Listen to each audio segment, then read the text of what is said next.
In this film, we're going to give an overview of diabetes, what it is, how it's affecting the United States of America, who it's affecting, and later on in part 2 we will address the social determinants of disparities in diabetes.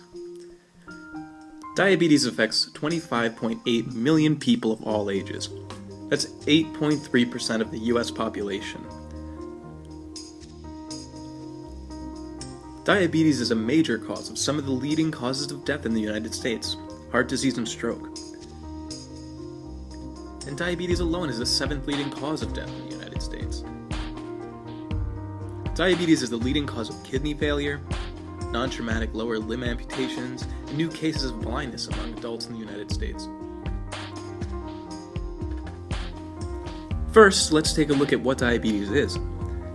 Diabetes refers to a group of diseases that affect how your body uses blood glucose, commonly called blood sugar. What is glucose? Glucose is vital to your health because it's an important source of energy for the cells that make up your muscles and tissues. It's also your brain's main source of fuel. This is your pancreas. The pancreas is responsible for the levels of glucose and insulin that enter the body. The job of the insulin is to help the glucose enter the cells in the body, sort of like a key helps you into a locked door.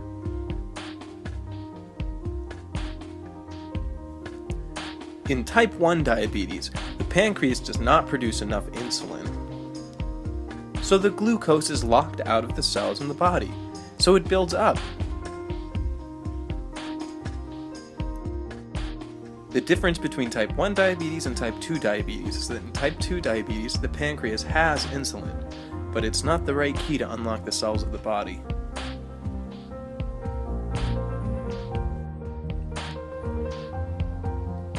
Type 1 diabetes is usually diagnosed in children and young adults. Previously referred to as juvenile diabetes, only 5% of people with diabetes have this form of the disease.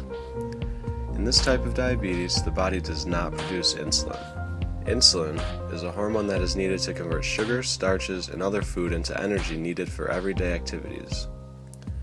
In type 1 diabetes, your pancreas is no longer capable of producing insulin. This means through multiple daily injections with insulin pens, syringes, or an insulin pump, it is up to the individual to monitor their blood glucose levels and respond appropriately by administering insulin injections. It is important to balance your insulin doses with the food you eat and the activities you do. Type 2 diabetes is the most common form of diabetes. 95% of people with diabetes have type 2. This form of diabetes is most often associated with older age, obesity, family history of diabetes, physical inactivity, and certain ethnicities. About 80% of people with type 2 diabetes are overweight or obese. Type 2 diabetes is increasingly being diagnosed in children and adolescents. When type 2 diabetes is diagnosed, the pancreas is usually producing enough insulin, but the body cannot use it effectively, and this is called insulin resistance. As the need for insulin rises, the pancreas gradually loses its ability to produce it. After several years, insulin production decreases and glucose builds up in the blood, and the body cannot make use of this source of fuel. Type 2 diabetes develops gradually. Its onset is not as sudden as in type 1 diabetes. Some symptoms include fatigue, frequent urination, increased thirst and hunger, weight loss, blurred vision, and slow healing of wounds and sores. Now that we've addressed the basic ideas of what diabetes is and how it affects the lives of individuals, we're going to take a look at who is being affected by diabetes in America. Like many other health problems in America, there are disparities within the disease. What does this mean? This means that not everyone is affected by diabetes equally. We are about to take a look at what demographics are affected by diabetes. Not just in diagnosis, but upon the diagnosis, there are differences in statistics concerning the different ways that diabetes will affect the lives of individuals. And things like visual impairment, those who need amputations, and those who die from diabetes.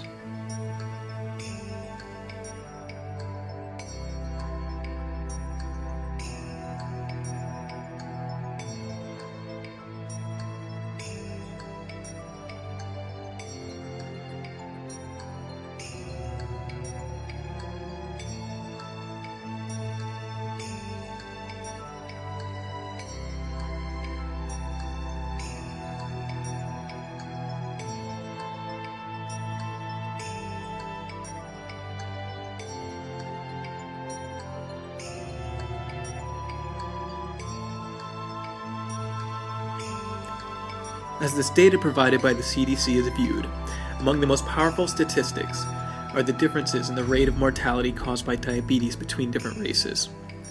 If you look at the totals accounted for between men and women who are non-Hispanic Black and non-Hispanic White, there's an increase of more than 50% in the death rates of Blacks as compared to whites. This data sends a powerful message, and it means that if there were 100 American citizens in a room and each of them had diabetes, then for every 5 white deaths, there would be 10 Black deaths.